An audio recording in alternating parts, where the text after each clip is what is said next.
To the tables down at Maurice, to the place where Louis dwells, to the dear old Temple Bar we love so well. Sing the whip and poos. Good evening, my friends. My name is Bart Giamatti, and I want to welcome you, if I may, to Yale and to New Haven by coming here from 38 states, from American Samoa, the Northern Marianas, and the U.S. Virgin Islands.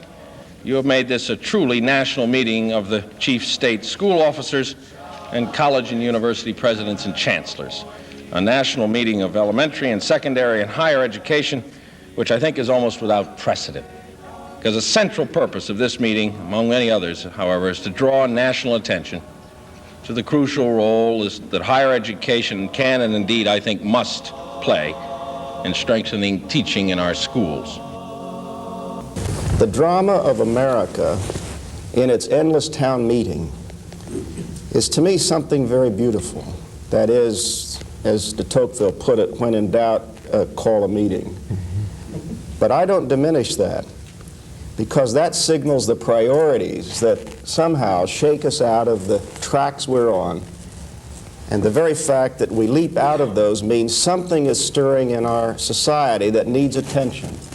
And so the issue, what have you accomplished? Well, the accomplishment has been that people have come to New Haven. I read that in your opening remarks you said that there are 4 problems. You mentioned 4 problems, nice alliterative problems: prestige, power, pay, and preparation. Which of those problems? Those are with regard to teachers. With regard to teaching, yeah. Which of those problems does this effort of this conference carve out and potentially solve? Well, I suppose in an interesting way, we're not going to solve the problems of pay. And we're not going to solve the problems of power, whatever that may mean in any given institution. The extent to which school teachers and university faculty believe themselves engaged in a common enterprise that has dignity and purpose and juice in it, the extent that there are issues of prestige and self-worth, then I think, in fact, the modes of collaboration will address that in due course. And I think in terms of preparation, by which I mean the sense of how better to encourage people who do teach well to teach better, that in ways that are not simply the boosting of morale, which goes to the other point, then I think there's been a great many ways in which that's been addressed in terms of the various case studies that we saw. Mr. Ambach, what do you... I think we leave with a much better understanding of some of the specific projects that are underway. The stress here has been on practice, on what's actually happening. And although there may be some who have known about a particular project in Michigan or a project in North Carolina, a project in Louisiana, we may not have all known about those projects and what happened in order to put them in place in the particular locations. So I think we each carry away a certain very specific learning about some practice which has gone on elsewhere in the country. And I think we come away with a mutual concern that it's possible to replicate these kinds of practices elsewhere if we'll take the initiative to do so. And I think perhaps along the lines of prestige, one of the most significant points that's been made is the matter of the colleagueship among those who are in faculties in the colleges and universities and those who are in the elementary and secondary schools. We have our educational system very much split along horizontal divisions. There's very little vertical connection or integration, if you will, for the most part.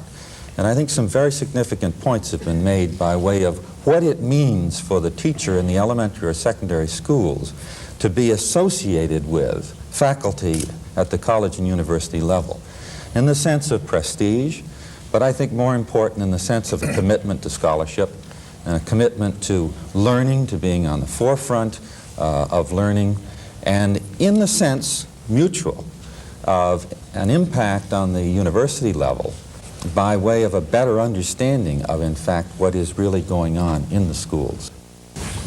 Yes, ma'am. Harvard Newell University system in Florida. If you're adding so substantially to human knowledge, one of our real problems is how do we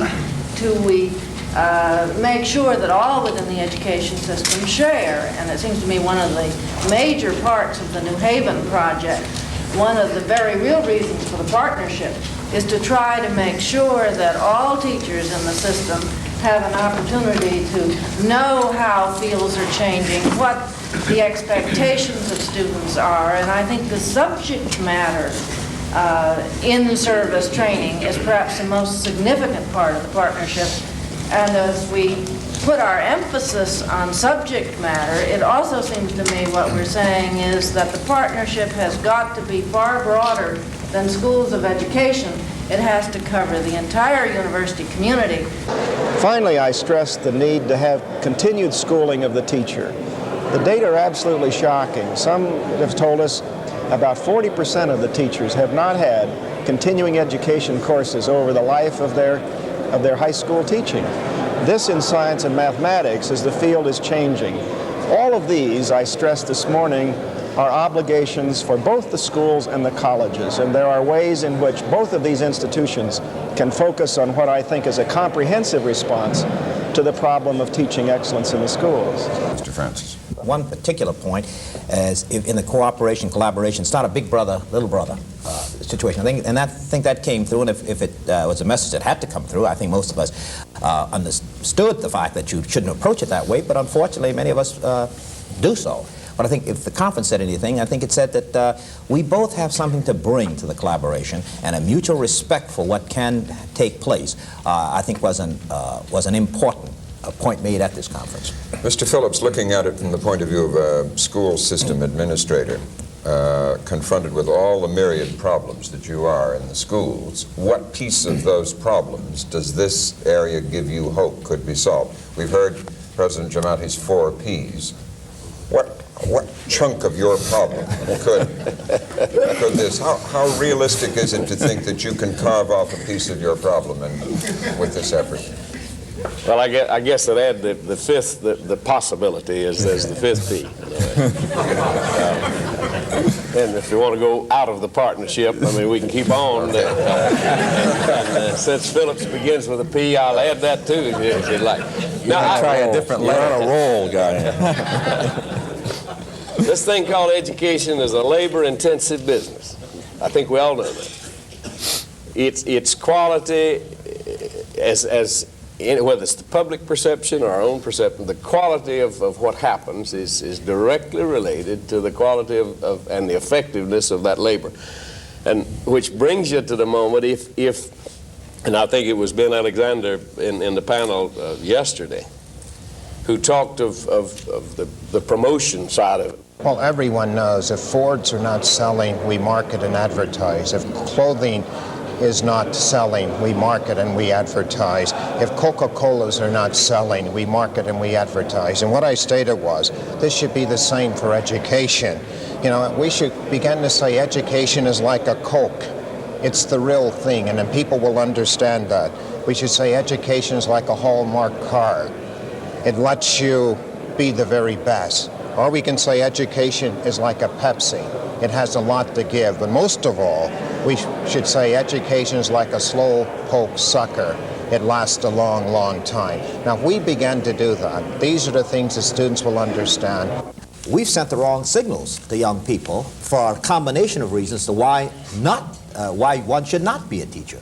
Pay, prestige, concern, and I think that if this conference says anything else, it says in effect, look, teaching is not only a noble profession, but it's an important profession, probably one of the finest professions we have, and that hopefully we will bring to bear all of the other things that we've done for other professions, again, pay and the like, and we are now going to give a priority to it, a concern to it, that it rightly deserves. I also urge that we think carefully about recruiting young students early for the profession of teaching. I said, I'm just tired of having us be told once again that the lowest academically are entering teaching. If we care about that, we're going to have to choose our gifted students when they're in school, junior high, high school, and said, I think you'd be a great teacher. And I'm convinced, just as we recruit athletes in the early grades, and I think that would have an enormous influence in shaping the minds of young people to say, oh, you think I can be a teacher? To me, the single most important task that we have is to assure that there is a strong quality of teaching in our schools. The general public perception in this country is that we are in a surplus circumstance for teachers. We've gone through the 1970s in which there have been tightening fiscal belts, in which there has been a decline in enrollment and a general perception that there is an excess of teachers. We've got to carry out of that, we've got to be persuasive and informative that we're moving to a circumstance where there's a very substantial potential shortage of teaching personnel. Does anybody else want to comment on that point? Of course, yes, sir. John Sawyer and the Mellon Foundation. I would comment, and I hope I can reserve the right to a question afterwards, but I think Mr. Ambach's point is extremely important, that the sense of these new linkages that have been talked about at this conference may be very important in bringing forward into the teaching stream young people in the Bachelor of Arts degrees across the country who had, by discouragement of jobs or the image of the profession, been seeking other callings. I think there is a tremendous latent potential. We know that in the early 70s, about 20% of the students coming into higher education thought of teaching. This last year, the ACE survey showed it had dropped to 4.7%. And I think the fact that jobs will pick up later in the 80s and 90s will offer opportunity to the kind of talent that this college-school interaction may help bring forward.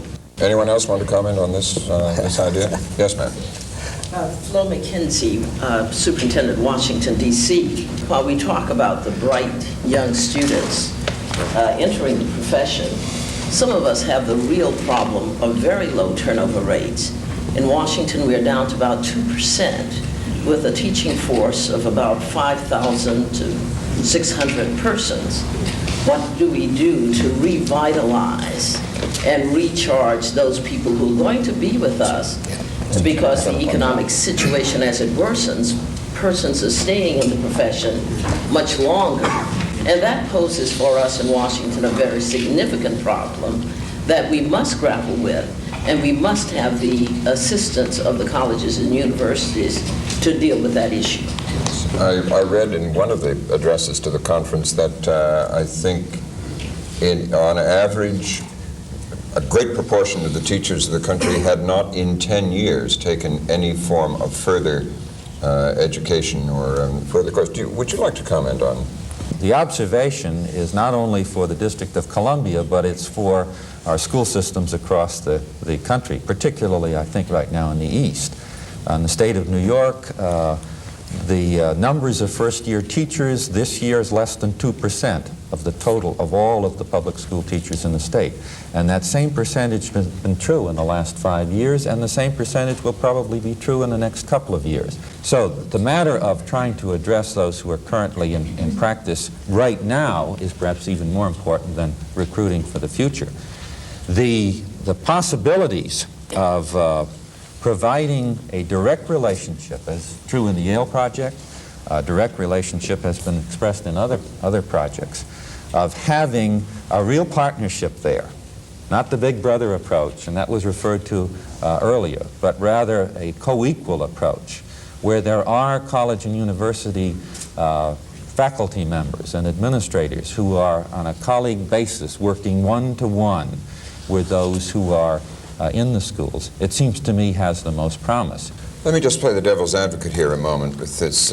Is there a danger that this conference, by its very weight and prestige, that you hope is going to have a positive rippling effect throughout the country in drawing attention to this aspect of the problem, may, by that prestige, divert attention from other aspects of the problem and create the sense that this is a panacea, that you're going to solve the problems of the schools by cooperation between colleges, universities, and local school systems?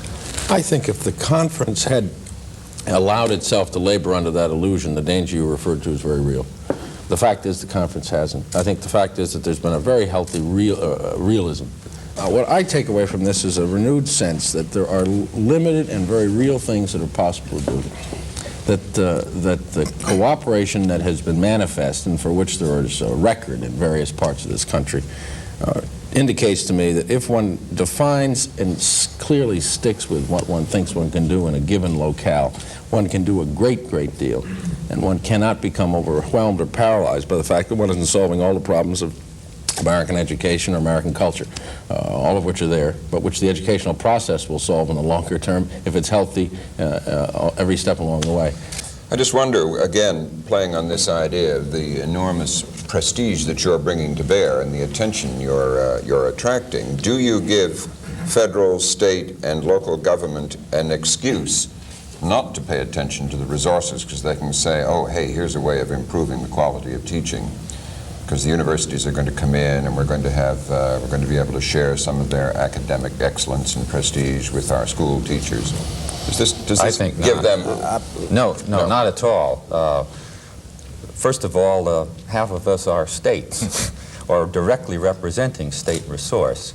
I think that there's an expectation, once again, of the public that unless the school systems and the colleges and universities can come together and in fact can design the agenda, can demonstrate that they are genuinely putting their resources together to meet the most difficult problems, then there is not a good case to be made to go to the public to try to draw the local or the state or the federal resources. Can you push the improvement of the quality in the selection of teachers at the early stage and their training and development and career development without also concentrating on the resources that are available to pay them and give them, because isn't that the chief motive as well as loss of public image for them leaving the profession, for the huge exit of teachers into private industry? Can you discuss it in isolation from the resources necessary? No, to not keep at them all. in? And I don't think it's been discussed in isolation. President Giamatti. I think that everybody here has worked all his life, her life, on the principle that people ought to be paid in this noble profession of teaching at a level that somehow allows them to live with some dignity. There's no doubt about all that. Fact is, there's also some evidence, at least from our little tiny efforts in one corner of New England, that shows that a fair number of the New Haven high school teachers who have gone 5 years through the Yale-New Haven Teachers Institute have told us that they have stayed in teaching in New Haven because of the presence of the Institute. Even though their salaries haven't gone up? Not necessarily. I mean, there are ways of making people not just feel better, but recharge themselves and engage the profession in the broadest sense of the word, keep up with scholarship, exchange ideas with other faculty colleagues who happen to be teaching at Yale. That has meant a good deal to people. While it has not necessarily been resulted in an increase in pay, but it has resulted in an increase in the kind of internal expansion that you undergo when what you're doing is taken seriously by everybody. Is this realistic? I mean, could you alleviate any significant amount of teacher dissatisfaction in the, particularly in the secondary schools, for instance in Louisiana, by enhancing their professional lives this way, without at the same time causing the local school boards or the state or anything to pay them more? Well, you asked me first among equals. I would say right off, you've got to do both. Yeah. And I think to continue to assume that teaching is a labor of love and you do it for the cause, we've got to disengage that in the minds of the public. Number one, that if we're going to have the best minds teaching, and we need the best minds in teaching as we need the best minds in any of our critical national efforts, we are going to have to pay people for it. Unfortunately, when we say that, it's self-serving. So we don't say it at the beginning and we talk about all the nice other things, but let's be very crass about it. I don't think any of us are naive about we aren't going to get the kinds of teachers we want in any of our educational systems, in elementary and secondary, unless we pay them that total worth, as we are paying others that total worth. What happens next? Is there an agenda? Do all the conferees here go out and spread the gospel? Do they have specific assignments? What happens from here? Greg? Nothing? You may have just gotten your answer. You've gotten your answer. That's symbolic. Each of us has a different course. I think you you can assume that there will be other conferences. And I think there are people in this audience who represent varying aspects of what we've talked about who will need to take it another step after they have assessed what we've done here. So I think there will be other conferences, but I think for us, we all become missionaries in some way about what we've learned, what we have been motivated to do. I think it's important to note you have 2,500 colleges and universities across this country. I think there's a feeling here that each and every one of those institutions has a responsibility. They may not be in the business of preparing teachers, but each and every one has a responsibility by way of helping with the recruitment, with the identification of persons who might become interested in teaching. Mr. Giamatti, what happens from here for you? Well, I'm going to stay the course, Mr. Yeah.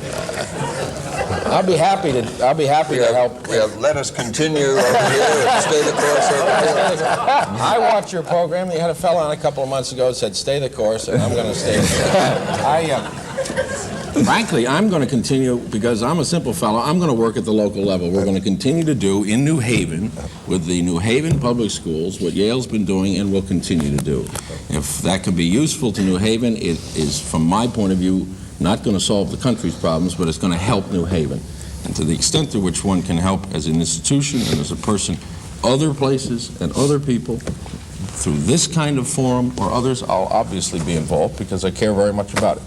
But you asked me practically, what am I and Yale going to do? We're going to continue to do what we've been doing for 5 years and do it better.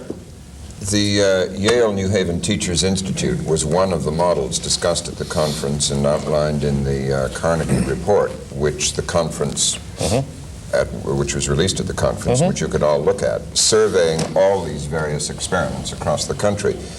Are there any of them coming out of this conference that automatically leap to mind as models that can be copied throughout the country, or are they limited to their local circumstances and application? Are there any good models that other people could just say, yes, transfer immediately? Replicate, I think is the word. The gentleman there has a comment. My name is Steve Kaagan from the state of Vermont. Well, first, I've been impressed with the kinds of projects that are presented here.